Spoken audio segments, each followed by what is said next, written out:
Michigan isla markaana u dhow magaalada Detroit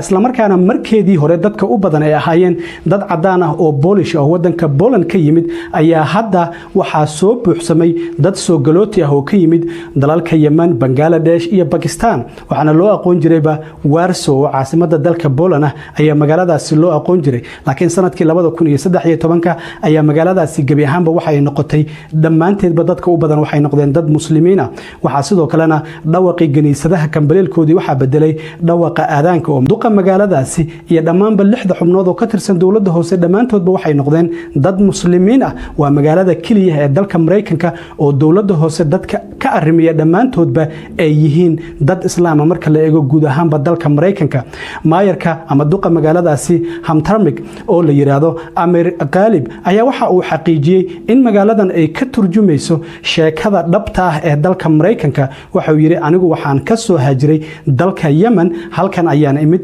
haddana waxaan ahay duqa magaaladaasi hadda dadka ku nool magaaladaasi intooda badan waa muslimiin dadka Boolishka ah oo Poland ka yimidna waxay hadda ka yihiin magaaladaasi 7% iyadoo sidoo kalena intooda badan ay dad muslimiin yihiin sidoo kalena waxa jirta haweeney asal ahaan ka timid